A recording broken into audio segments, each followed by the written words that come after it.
Common cold অৰ্থাৎ চৰ্দি এটা খুব কমন বেমাৰ।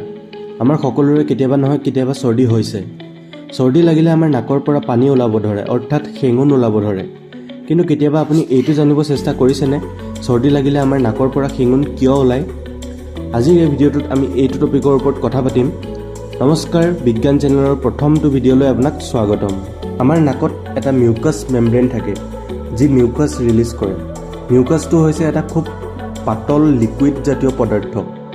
কেতিয়াবা এই মিউকাছ মেমব্ৰেনটোৱে জোখতকৈ বেছি মিউকাছ ৰিলিজ কৰি দিয়ে আৰু সেই মিউকাছখিনি শেঙুনৰ ৰূপত আমাৰ নাকৰ পৰা ওলাই আহে।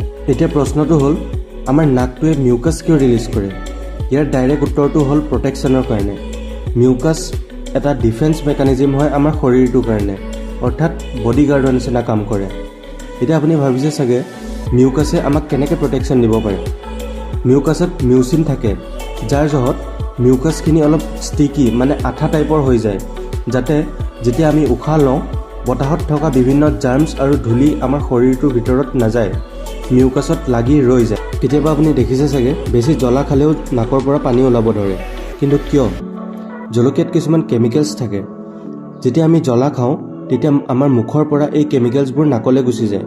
যিহেতু মই আগতে ক'লোঁ মিউকাছে আমাক প্ৰটেকশ্যন দিয়ে। যেতিয়া এই কেমিকেলছবোৰ আমাৰ নাকলৈ যায়, আমাৰ মিউকাছ মেমব্ৰেনটোৱে ভাবে কিছুমান আনন'ন পদাৰ্থ আমাৰ শৰীৰটোৰ ভিতৰত সোমাব বিচাৰিছে। চ' মিউকাছ মেমব্ৰেনে বেছি মিউকাছ ৰিলিজ কৰি দিয়ে, যাতে মিউকাছখিনিত লাগি সেই আনন'ন পাৰ্টিকেলবোৰ অৰ্থাৎ কেমিকেলছখিনি আমাৰ নাকৰ পৰা অৰ্থাৎ শৰীৰৰ পৰা বাহিৰলৈ ওলাই যায়। কেতিয়াবা আমি কান্দিলেও আমাৰ নাকৰ পৰা পানী ওলাব ধৰে। কিন্তু কিয়? এইটো মিউকাছৰ জহত নহয়।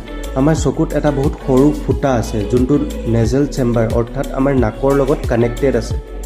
এই ফুটাটো এই কাৰণে আছে যাতে আমাৰ চকুত যদি জোখতকৈ বেছি চকু পানী আহি যায়, তেতিয়া এই ফুটাটোৱেদি এক্সেছ পানীখিনি ড্ৰেইন হৈ ওলাই যায়। আশা কৰোঁ এই ভিডিঅ'টোৰ পৰা আপুনি কিবা এটা নতুন শিকিব পালে। আৰু যদি এনেকুৱা ভিডিঅ' আৰু চাব বিচাৰে তেতিয়াহ'লে আমাৰ চেনেলটো ছাবস্ক্ৰাইব কৰি দিয়ক। অহা সপ্তাহত এটা নতুন ভিডিঅ' লৈ আকৌ আহিম আপোনালোকৰ মাজত। আজিলৈ ধন্যবাদ।